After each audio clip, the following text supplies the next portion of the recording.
Myriam a passé une soirée magnifique en compagnie de Roméo et de son frère. Elle s'est amusée comme la dernière fois. C'est exactement ce qu'elle recherchait, un peu de distraction. Elle était rentrée à temps pour ne pas se faire gronder par son fiancé, lui-même rentré tard. Le dimanche qui suivait, elle a passé son temps au téléphone échangeant des messages avec Roméo. Bonjour. Bonjour. Apparemment tu n'es pas pressé aujourd'hui. J'ai la flemme ce matin. Recouche-toi. Tu es le boss, tu peux arriver à 10 heures, ton père ne va pas hurler. J'ai réunion à 9 heures. Je dois y aller. Les responsabilités y obligent. Ok. Il se lève et va sous la douche. Myriam prend son téléphone pour lire le message qu'elle a reçu tôt le matin de son amoureux plus petit que hello ma belle, j'espère que ta nuit a été aussi douce que la mienne. J'ai eu la sensation de te savoir près de moi. C'est fou comment j'ai envie de te serrer dans mes bras. Allez, bon réveil. Bisous plus grand que elle sourit de toutes ses dents et s'étire à nouveau. Elle ressent la même envie que lui, se réveiller dans ses bras. Rien qu'au fait de penser à cette scène. Elle frémit et ses poils du corps se hissent comme des drapeaux. Elle se blottit sous la couverture tout en gardant son sourire. Aliou sort des toilettes, il la regarde émerveillée et s'interroge. Ce n'est pas tous les jours que tu te réveilles si joyeuse. Je peux savoir ce qui t'anime? Rien, c'est juste que la vie est belle. Et c'est maintenant que tu t'en rends compte. Mieux vaut tard que jamais. Exact. Tu iras chez tes parents pour la réunion? Je pense que c'est demain ou après-demain. Il va m'informer. Bientôt nous allons commencer les répétitions pour le mariage, tout ce qu'on fait à l'église et blablabla. J'espère que je serai disponible pour ça. Tu dois trouver du temps. Les parents vont organiser une réception avant le mariage. Maman dit que c'est aussi une forme de répétition. Elle commence déjà à m'agacer avec ses multiples fêtes. Ce qui m'énerve, c'est qu'elle ne demande pas notre avis. Vivement que je parte chez moi. Où en es-tu avec ta robe? Je la reçois le mois prochain. En ce qui concerne celle des demoiselles d'honneur, elles sont encore chez le tailleur. Je pense que d'ici la fin du mois, elles pourront les essayer. Très bien. Bon, je me dépêche pour ne pas caler dans les embouteillages. Aliou s'habille rapidement et sort. Myriam profite de son départ pour envoyer un message à Roméo. Ensuite elle se lève et va faire sa toilette avant de sortir. Au couloir, elle croise sa belle-mère encore en pyjama. Bonjour maman. Bonjour Myriam, j'espère que tu as bien dormi. Nous irons ensemble faire des courses et choisir certains objets pour la décoration vu que tu te plains partout que je prends les décisions sans ton consentement. Ce n'est pas que je me plains, je dis seulement. C'est la même chose. Sois prête, on va sortir autour de 10 heures. Myriam descend et se rend à la cuisine. Roméo n'y est pas mais la table est surchargée de fruits. Elle va prendre un verre de lait qu'elle boit. Ayant le dos tourné vers la porte de derrière, elle ne voit pas Roméo entrer. Il va la chatouiller aux hanches, elle éclate de rire et manque de faire tomber son verre. Roméo se recule rapidement pour laisser assez d'espace entre eux. Tu n'es pas bien. Grosse dormeuse, tu faisais quoi encore couché? Bah rien. J'ai aimé ton message. C'est la première des choses que je fais lorsque je me réveille le matin, lire tes messages. Tant mieux alors, ta réponse ne m'a pas beaucoup excité. Ah c'est vrai. J'ai voulu te répondre avec un doux baiser mais hélas les circonstances ne me permettent pas d'étancher mon désir. Ce n'est que partie remise. Sinon tu fais quoi aujourd'hui? Moi je vais faire une salade de fruits, tu peux te joindre à moi. J'aurais bien voulu mais je dois sortir tout à l'heure avec ta patronne. Je ne sais pas à quelle heure je vais rentrer. Dis-moi, on peut se voir aujourd'hui en soirée. Où? C'est possible, ça va dépendre de ta disponibilité. Si tu pars sans que je ne sois rentré, tu me fais signe. De toutes les façons, on va chatter. Ça marche. Roméo va porter son tablier. Myriam va guetter dans le couloir pour se rassurer que personne ne vient. Elle revient vers lui et lui donne un baiser sur la bouche. Ce qui l'a surpris.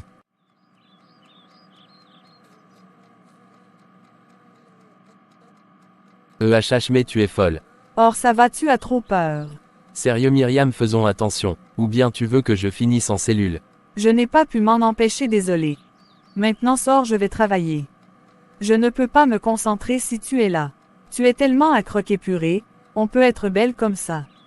Ah ok, je te laisse. Myriam sort de la cuisine. Roméo récupère son matériel pour travailler en gardant un sourire charmeur. Martha entre par la porte de derrière. Elle observe son collègue qui n'arrête pas de sourire. C'est quoi? Pourquoi tu me regardes de la sorte? Tu as le sourire d'un homme amoureux. Dis-moi, as-tu renoué avec la femme de ton patron? Oui, je dois préciser cela parce que j'ai l'impression que tu as oublié qui elle est. Ah Martha, tu deviens agaçante avec ce sujet. Tu penses qu'il y a qu'elle dans la vie. Je t'ai dit que j'avais tourné la page et c'est vrai. Tu as toi-même constaté que nous ne discutons plus comme avant. Oui, c'est vrai. Qu'est-ce qui te met de si bonne humeur alors? J'ai une copine, elle m'a envoyé une photo coquine, tu vois le genre. Ah oui, hihihi, je comprends maintenant, c'est super alors. Je peux voir la photo. Tu es folle. Ha ha ha ha, c'est Ava, je rigole. Ouf, je suis contente que tu aies tourné la page de Myriam. J'espère qu'avec ta nouvelle copine ça ira loin. Inch'Allah. Jusqu'à tu parles déjà arabe, oh achache l'amour. Roméo rit à gorge déployée. Si elle pouvait savoir que ce bonheur est dû à l'amour qu'il ressent pour la femme de son patron, elle allait le maudire de tous les noms des sorciers. Myriam a passé toute la journée à marcher derrière sa belle-mère. Elles ont fait quelques achats et ont rencontré l'organisatrice du mariage pour discuter de certains détails. C'est aux environs de 16 heures qu'elles sont rentrées. Maman Angèle se laisse tomber sur le fauteuil pendant que Myriam fait entrer les achats qu'elle dépose au salon. Elle aussi s'assoit pour souffler un peu. Martha arrive. Bonne arrivée mesdames. Ah Martha, donne-moi de l'eau bien glacée s'il te plaît. Martha va faire la commission, elle apporte 2 verres. Merci, Roméo est encore là. Non madame, il est parti il y a quelques minutes. Si vous voulez je peux sous-servir. Non, je n'ai pas faim, peut-être Myriam va manger. Non, c'est Ava, dit Myriam qui est concentrée à manipuler son téléphone. S'il te plaît, monte les achats dans ma chambre. Martha s'exécute. Bon Myriam, je vais me reposer, tu devrais faire autant, nous avons beaucoup marché aujourd'hui. Je le ferai après mon sport. Je me suis inscrite dans une salle de sport. Je suis les cours du soir. Salle de sport. Et pourquoi faire du sport, tu n'es pas si grasse que ça. Maman, faire du sport n'est-ce pas pour le mariage? Aujourd'hui, elle est sortie pour se rendre chez le tailleur qui confectionne les tenues des demoiselles d'honneur. Sa sœur est présente ainsi que son petit frère. Tous ceux conviés à cette séance d'essayage sont présents. Tout se passe bien? Des ajustements nécessaires seront faits. Myriam rentre chez elle avec sa sœur et son frère. Bello reste au salon pour visionner un match et les 2 sœurs sont à la cuisine. Myriam se fait du jus de fruits qu'elle broie dans le moulinex. Elle se sert un verre et y ajoute des glaçons. Elle boit une gorgée et murmure. Homme, c'est bon. Tu en veux? Non merci, sans sucre c'est fade. Tu ne sais pas ce que tu perds. Si tu veux manger, tu peux te servir, moi je ne touche rien. Tu peux aussi servir Bello. Maman Angèle ne va pas se fâcher si elle me trouve dans sa marmite. Tu es de la maison, où est le problème? Sers-toi. Binkou s'est servi ainsi que son frère qu'elle est allée lui donner au salon. Elle est restée à la cuisine avec sa sœur. Martha n'est pas là apparemment. Elle est allée en visite en famille hier, elle va rentrer demain. Et ton gars? Homme, il est déjà rentré. Il a composé la semaine passée, il est libre. Donc comme ça vous êtes déjà bien ensemble. Genre copain-copine. Je ne suis pas fière de ce que je fais ma sœur, mais c'est plus fort que moi. Tu vas peut-être me juger, si c'était toi à ma place je t'aurais aussi jugé, mais tu sais, tant que tu ne vis pas ce que l'autre vit tu ne peux pas comprendre. Celui qui est de l'autre côté et me regarde me juge, pour lui c'est facile, pour lui je ne devrais pas tromper mon mari. Parce qu'il est ci, parce qu'il est ça. La réalité est tout autre chose. Dis-moi qui aimerait se marier sans amour. Peut-être une personne qui a pour seul objectif recevoir de l'argent à outrance. Moi je n'ai pas un problème d'argent, j'en ai suffisamment. J'ai un problème d'amour. Je te jure que je n'avais jamais aimé personne comme j'aime Roméo. Même mes petites relations au lycée, à la fac, c'était pas ça. Ce que je vis avec Roméo est très fort. C'est-à-dire que j'ai le souffle coupé lorsque je le vois, lorsque j'attends seulement sa voix.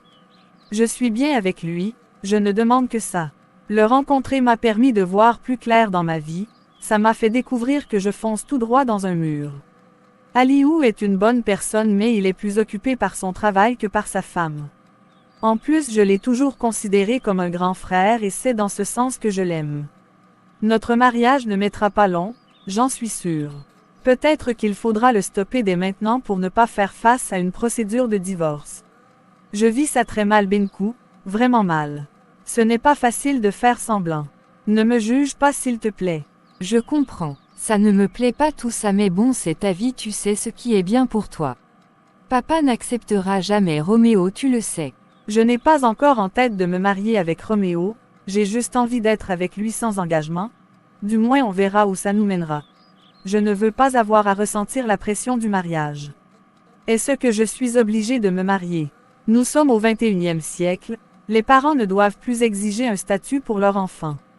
C'est même quoi ça? À cause des affaires qui ne me concernent même pas, je dois renoncer à mes rêves pour me marier. Lol, il faut dire ça à papa, et dis-moi quels sont tes rêves.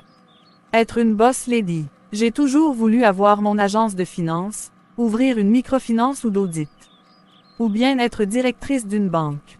Je n'ai pas choisi cette filière, passer des nuits blanches à étudier uniquement pour aller rester dans un mariage pour faire plaisir à papa et maman.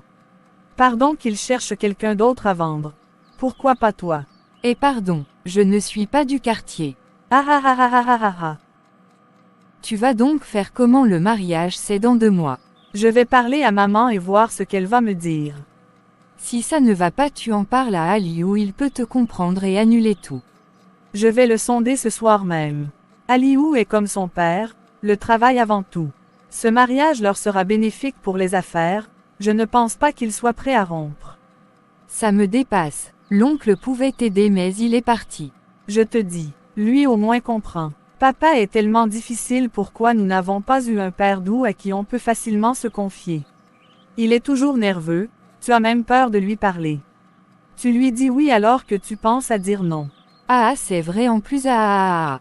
Demande à ta mère, c'est son goût ah. Iki l'amour au HH. C'est comme ça que tu dois être lorsque tu reçois l'appel de ton amoureux. Ouh. Elles éclatent de rire. Roméo est assis à la véranda en maillot de foot, il porte ses tennis. Sa mère sort le retrouver. Je t'ai entendu parler au téléphone, c'est avec Myriam. Tu écoutes déjà aux portes. Non, j'étais assise à l'intérieur, j'ai écouté par inadvertance. Oui, c'était elle. Cette fille vient toujours ici tard, elle reste dans la chambre, après elle s'en va comme une voleuse. Pourquoi tu n'acceptes pas qu'elle s'assoie pour partager le dîner avec nous? Maman, elle est pressée de rentrer. Il y a un couvre-feu chez eux. Dans ce cas, qu'elle vienne donc le week-end lorsque tu ne travailles pas. J'ai envie de faire sa connaissance. Elle m'a l'air d'une fille qui vient d'une bonne famille, à voir ses vêtements et le parfum qu'elle porte. C'est quoi son nom de famille? Maman, on en reparlera, je vais aller jouer. À ce soir. Pourquoi tu fuis la conversation, Roméo? Dans tous les cas, je vais finir par le savoir. Yo. Man déjà prêt pour aller jongler. Oui, il faut garder la forme pour bien arranger la petite. En parlant même d'elle, s'il te plaît ne dis rien à maman concernant Myriam, elle ne doit pas savoir que c'est la femme de mon patron. Ne t'inquiète pas frère, ton secret est bien gardé. Merci, bon je te laisse, un petit footing s'impose. Confiance, charge même les fers mon frère pourvu que tu arranges bien notre femme, son mariage là va se gâter. Ah, tu es malade. Roméo court rejoindre ses coéquipiers. Ce même soir, au domicile de la famille DIKA, Myriam sort des toilettes en petite tenue. Elle porte une nuisette noire transparente qui lui arrive aux genoux ainsi qu'une chemise de nuit. Aliou est assis sur le lit, sa machine sur ses pieds. Elle s'assoit à ses côtés. Tu fais quoi? Je travaille. Je dois envoyer un mail avant de me coucher. Ça te gêne si on discute un peu? Non, vas-y. Myriam se racle la gorge avant de commencer. Que penses-tu de ce mariage? Lequel? Notre mariage. Qu'est-ce qu'il a, notre mariage? Je demande ce que tu en penses. Et pourquoi tu ne me regardes pas quand je te parle? Voilà. Je te regarde. Quel est ton problème? Je me demandais si tu penses que ce mariage aboutira à quelque chose de durable. Pourquoi ça n'aboutirait pas? Franchement que tu peux être énervant. Au lieu de répondre à mes questions, tu les poses plutôt, c'est quoi? Myriam, je ne comprends pas ce que tu veux, et je ne sais où tu veux en venir. Sois direct s'il te plaît. Ok, j'étais en train de me demander si le fait de nous avoir forcés entre guillemets à nous marier ne va pas empiéter sur notre foyer plus tard. Pour ma part, non. Il faut savoir ce que l'on veut, et pour ta gouverne, on ne nous a pas forcés. C'est un deal entre les parents concernant leurs entreprises qui, par notre mariage, produira plus et en dehors de la production qu'elles vont engendrer grâce aux parts que chacun a investies. Le mariage va pérenniser les deux entreprises pour qu'elles restent un patrimoine familial. Tu vois, c'est bien réfléchi. Méa, donc tu penses que si tu épouses une autre femme, tes enfants n'hériteront pas de tes biens? Si, mais ce n'est pas la même chose.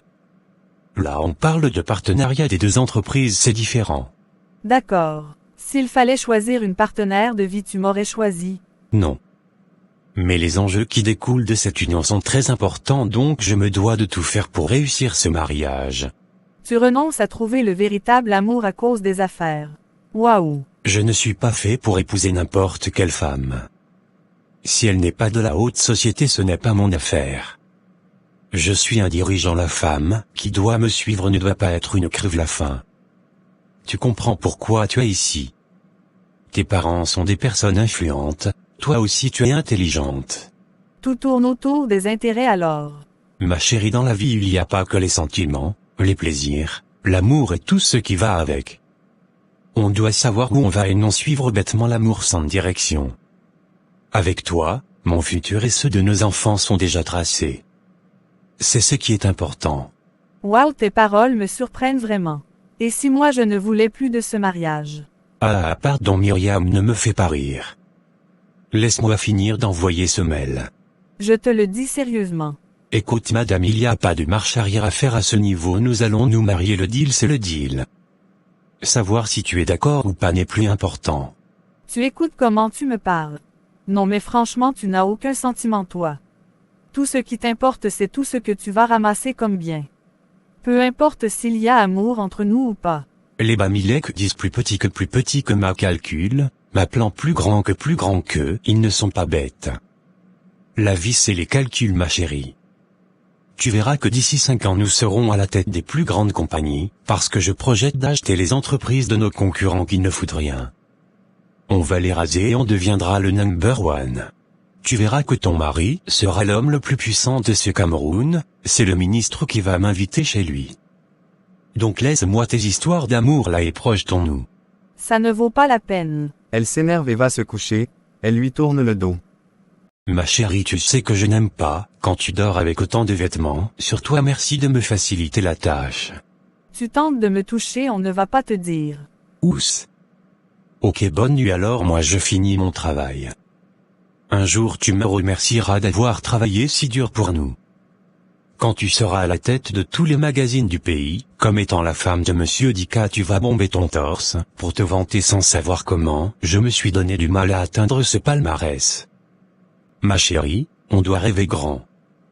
Nos enfants doivent être à l'aise. En passant, nous devons chercher où aller pour notre lune de miel. Paris me parle plus qu'est, ce que tu en dis. Pardon, laisse mes oreilles, bonne nuit. Ok, on en reparlera. Myriam est choquée par les paroles de celui qui sera bientôt son mari. Décidément, il ressemble trait pour trait à son père. L'argent ou rien. Et dire qu'elle pensait qu'il était une belle personne. Au contraire, il est sournois et cache bien son jeu. Qu'est-ce qu'il peut bien lui réserver comme surprise dans le mariage? Elle commence à ne plus lui faire confiance et se méfie de lui. Le matin, autour du petit déjeuner, ils discutent des affaires. Myriam est calme, plutôt nerveuse, elle se contente de manger dans son plat. Papa, on sort ensemble? Non, avance-toi, je dois voir ton beau-père pour une petite réunion. Une réunion à laquelle je n'assiste pas. Dois-je m'inquiéter? Pas du tout mon fils. Je t'en parlerai. D'accord. Bon, j'y vais. Maman, à ce soir. Chérie, tu passes une bonne journée. Merci. Passe une bonne journée mon fils. Aliou quitte la table pour vaquer à ses occupations. Alors Myriam, tu es bien calme là. Il y a des jours comme ça, papa. D'ici quelques jours tu seras accompagné de Gabriel. Tu ne te sentiras plus seul. Oui. Après le petit déjeuner, Myriam est allée rester dans sa chambre. Elle a attendu lorsque Roméo s'apprêtait à rentrer pour l'accompagner. Ils ont pris la route de derrière où aucune voiture n'ose passer. Roméo remarque la nervosité de Myriam et l'interroge. Tu l'as l'air contrarié ma puce. J'ai discuté avec Aliou, il m'a raconté des inepties. Décidément, on ne connaît pas vraiment une personne. Qu'est-ce qu'il t'a dit? J'ai évoqué le fait qu'on nous oblige à nous marier alors qu'il pourrait bien trouver une femme qu'il aime. Tu sais ce qu'il m'a répondu? Je m'impatiente de le savoir. Il est totalement d'accord avec nos parents. Comme quoi les affaires sont montées au HH, on doit penser aux gains qu'on se fera, tous les biens qu'on aura. C'est-à-dire qu'il est intéressé par l'argent. Pour lui, les sentiments n'ont pas sa place, il pourra épouser n'importe quelle fille à condition qu'elle soit bien située. Tu écoutes ça. Il rêve de dîner avec les ministres et d'être un homme important de ce pays. Quand je lui dis que je pourrais annuler le mariage, il me menace de ne pas penser à ça. Que nous irons jusqu'au bout de notre contrat. Je suis dépassée. C'est ça aussi quand tu grandis avec un homme qui est focus sur le business. Aliou a juste copié le comportement de son père. Lui au moins a épousé une femme qu'il aime. Je suis dégoûtée moi qui pensais qu'il pouvait m'aider à stopper cette mascarade. Aliou est exactement le genre d'homme qui délaisse sa femme au profit de ses affaires. Nous ne sommes même pas encore mariés mais je vois déjà ses mauvaises habitudes. Même une petite sortie entre nous il faut attendre des mois pour programmer avec insistance. Ça ne vaut pas la peine je vais souffrir. C'est vraiment compliqué. Je me retrouve seule, sans alliés, entourée de requins prêts à me dévorer. Je ne sais quoi faire Roméo la prend dans ses bras. Ça va aller, je suis de tout cœur avec toi. Même si toi et moi ne sommes plus ensemble je ne voudrais pas épouser Aliou. Je ne veux pas d'un mari qui va éduquer nos enfants en brandissant sous leur yeux que l'argent est la base. Je ne veux pas d'un père pourri gâté qui va influencer négativement mes enfants. Je pense que je vais parler avec ma mère. D'accord, il faut donc faire vite parce que le temps passe vachement vite. Oui. Myriam est allée s'asseoir sous un arbre à l'abri. Elle joue avec les herbes. Si ma mère me voit assise là elle va piquer une crise. Ah, tu sais que je t'aime. Or mon chéri tu sais comment me faire fondre. Je sais que tu m'aimes et moi aussi je t'aime. Je ne vais pas te dire quoi faire, toi seul sais ce que tu veux, je vais juste te dire que le jour où tu te fais passer la bague au doigt, je disparaîtrai. C'est vrai que je t'aime, mais il faudra que je fasse ma vie. J'espère que tu comprends. C'est difficile d'accepter ce que tu me dis. Comment vais-je me passer de toi? Tu sais que tu illumines ma vie. Que c'est beau, allez lève-toi on va. Je suis fatiguée porte-moi au dos. À la souffrance de l'homme. Si je refuse tu vas dire que je ne suis pas romantique. Ah ah ah ah ah ah ah. Allez mon, casse-moi le dos. Myriam se lève et saute sur son dos. Roméo la porte et court avec elle. Elle rit aux éclats en le suppliant de ne pas la jeter au sol.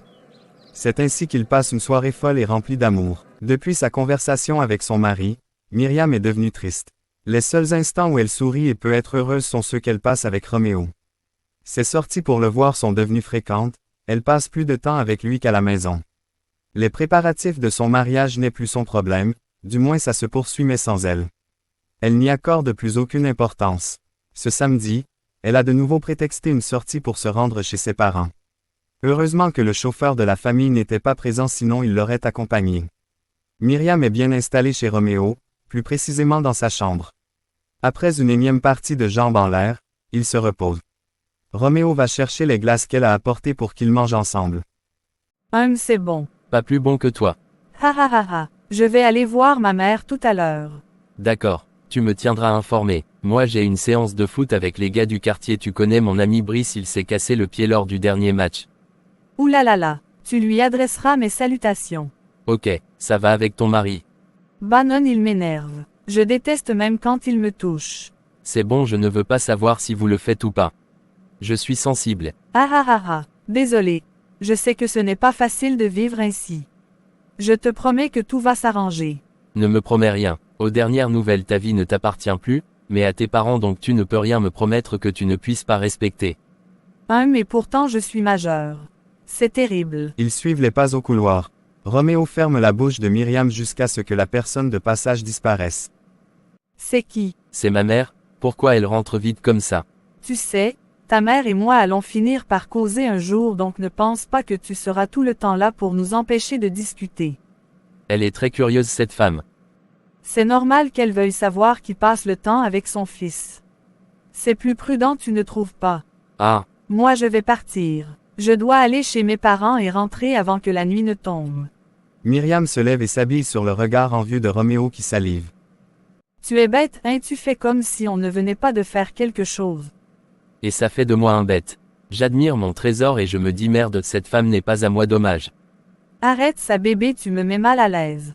Habille-toi, tu m'accompagnes. En passant, je n'ai pas vu Donald. Ah oui, il est couché dans sa chambre, il dit qu'il ne se sent pas bien. Ouh là là, je serais allé le saluer si j'avais su. Je vais lui écrire. Ok. Roméo se lève pour s'habiller. Il finit et sortent. Dommage pour lui que sa mère soit assise dehors, impossible de passer sans qu'elle ne les voie. Ils sortent tout de même.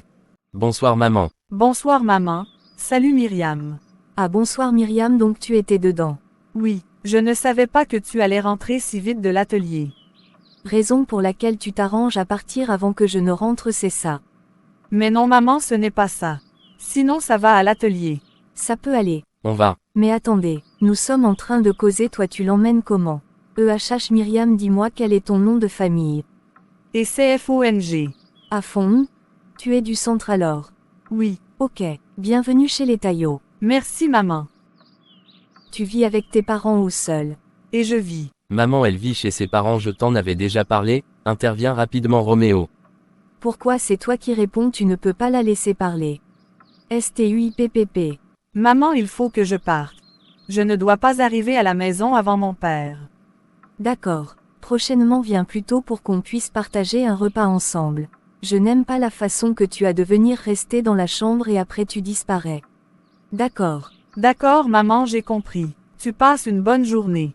Toi aussi. Et chérie, ralentis. Désolé, je ne veux pas que ma mère sache qui tu es vraiment, sinon elle va me tuer. Je sais. Nous ferons attention de ne pas tout dévoiler. Chemin faisant, une jeune fille enceinte de quelques mois s'arrête devant eux et salue Roméo. Bonsoir Judith, tu te balades. Je venais chez toi. Je t'appelle, tu ne décroches pas.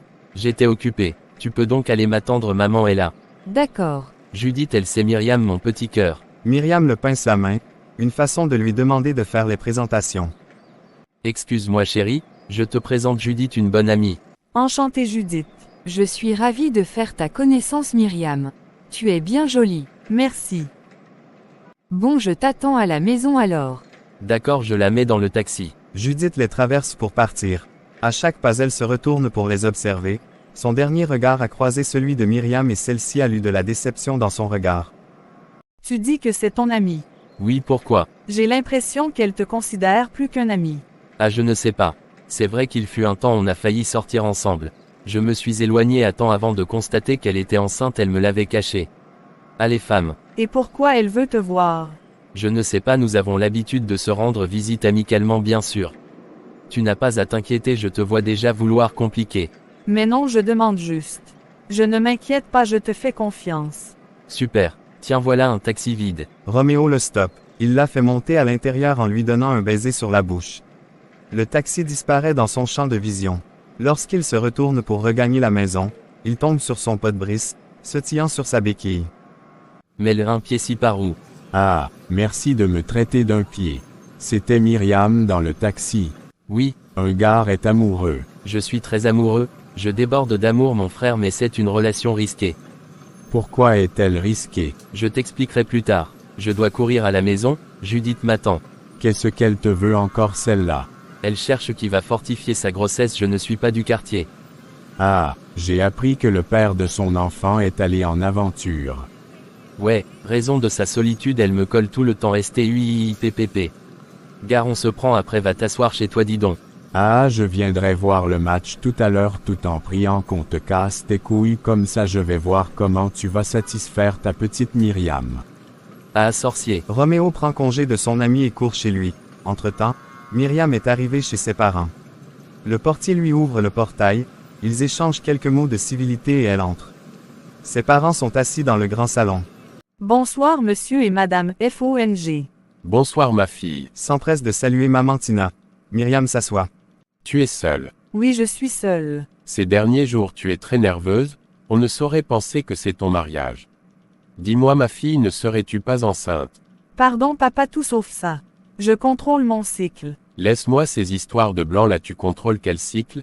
Tu es sans ignorer que tu dois accoucher le plus rapidement possible. Et pourquoi si vite? Parce que c'est comme ça. Papa, je n'aime pas ta façon de m'imposer tes décisions, franchement c'est ma vie ou la tienne. Ma chérie, contrôle ta façon de parler à ton père. Je vois que le mariage te monte déjà à la tête, tu penses que tu peux me parler n'importe comment. La prochaine fois, je ne manquerai pas de te donner une baffe. Je demanderai à ton mari de te corriger à la moindre insoumission. Ah chérie, tu ne vas pas demander à ton gendre de battre ta fille, voyons. Mais si elle lui parle comme elle vient de me parler, quelle sanction disciplinaire est plus adaptée qu'une petite fessée? Je n'accepterai jamais qu'un homme pose les mains sur ma fille. Qu'il essaie un jour et il verra STUIPPP. Ne t'y mets pas toi aussi. Vous me gâchez ma tranquillité, je vais continuer à suivre mon émission dans la chambre. Demande à ta servante de m'apporter du thé. Elle est déjà partie, je te l'apporte moi-même. Monsieur FONG monte dans sa chambre. Maman, ton mari va me rendre folle un jour. Tu sais comment il est. Toi aussi mesure ton language quand tu es avec lui. Bello est en haut. Non. Il est allé à son cours de piano avec Binku. Ta sœur ne s'intéresse pas au piano, je ne sais pas pourquoi elle a tenu à accompagner son frère. Je suis sûre qu'elle cache quelque chose. Tu connais ta fille. Tous les moyens sont bons pour sortir. Maman, je veux qu'on parle. Donne-moi 5 minutes, j'apporte le thé à ton père avant qu'il ne fasse retentir l'alarme comme s'il y avait la guerre. Maman Tina va faire le service pour son mari et lui apporte. Ensuite elle rejoint sa fille au salon. Je t'écoute ma chérie, de quoi veux-tu qu'on parle? Maman, je ne veux pas que tu te fâches après ce que je vais te dire. Je suis ta fille et je sais que tu m'aimes et que tu veux mon bonheur, n'est-ce pas? Tu commences à me faire peur. Qu'est-ce qu'il y a? Je ne veux plus me marier. Pardon, tu as dit quoi? Que je ne... Et stop. C'est la dernière fois que tu prononces cette phrase ici. Non, mais tu veux que ton père nous tue toutes les deux. Quel est ton problème, Myriam? J'espère que c'est un caprice. Non maman, ce n'est pas un caprice. Je ne veux plus épouser Aliou. Ferme ta bouche. Myriam, si ton père t'écoute, il va te jeter dehors et moi avec toi. C'est ce que tu veux. Non maman. Mais écoute-moi, tu ne cherches même pas à savoir pourquoi j'ai changé d'avis, tu te mets à crier au scandale. Mais c'est un scandale. Tu sais ce que nous avons dépensé pour ce mariage. Est-ce que tu as une idée des enjeux de votre union? Tu es sans ignorer que ton père et ton beau-père ont déjà signé des papiers importants pour leurs entreprises grâce à ce mariage. Maintenant tu veux tout gâter. Ça ne va pas dans ta tête. Maman, tu ne trouves pas que vous êtes égoïste. Vous mettez en avant vos affaires au détriment du bonheur de votre fille. Dites-moi une fois que vous m'avez vendu. Petite ingrate, tu penses que tout le luxe dans lequel tu as grandi est l'œuvre des personnes de bonne volonté. Non madame, c'est le résultat du dur labeur de ton père qui s'est acharné pour vous donner ce standard de vie. Tu as été dans des grandes écoles, tu as reçu une formation professionnelle en Belgique, tu as été dans différents pays pour tes vacances, tu penses que l'argent pour te payer tous ces plaisirs sort d'où? On te demande une petite faveur qui est celle d'épouser Aliou, ce qui va maintenir notre vie au top niveau et assurer vos arrières, ceux de vos enfants, tu grimaces. Petite ingrate que tu es. Et Myriam, fais attention, hein. Myriam a la mine triste. Les paroles de sa mère lui fendent le cœur. Elle aurait voulu qu'elle lui parle sans hausser le ton et sans lui rappeler qu'elle a l'obligation de se marier quel que soit son avis. Ça lui brise le cœur. Elle baisse les yeux. D'une petite voix elle dit. Maman, tu me déçois. Tu parles comme Aliou. Décidément vous n'avez rien à faire de moi, de ce que je ressens, de ce que je veux. Vous êtes prêt à me vendre pour maintenir votre belle vie. Tu dis que je suis ingrate parce que pour toi je dois vous dire merci de m'avoir élevée dans le luxe. Je ne suis pas votre fille. Ce n'est pas votre devoir de m'éduquer selon vos moyens. Riche ou pas, un parent doit élever son enfant et lui donner le peu qu'il a. Ça ne vous donne pas le droit de m'imposer un mariage où je sais déjà que je ne serai pas heureuse. Donc parce que vous m'avez donné tout ce que je voulais, c'était en échange qu'un jour vous me vendez au plus offrant, n'est-ce pas? Je suis choquée que toi, ma mère, tu penses plus à tes comptes bancaires qu'au bonheur de ta fille. Tu ne cherches même pas à savoir quelles sont mes motivations et essayer de me convaincre dans la douceur. Tu fais comme papa, tu cries et tu imposes. Je dis non, je n'accepterai pas qu'on me manipule de la sorte. Je suis majeure et vaccinée, mon avis dans ma vie compte et excuse-moi de parler comme ça, tu me déçois. Je suis ingrate parce que vous m'avez élevée, il fallait me laisser dans un orphelinat. STUIPPP. Elle se lève pour partir, sa mère la retient. Myriam, viens ici. Elle ne l'écoute pas et sort. Maman Tina hurle son nom mais Myriam ne revient pas, elle sort du portail et monte dans le premier taxi qui passe. Une larme glisse le long de son visage, elle essuie. Son téléphone vibre.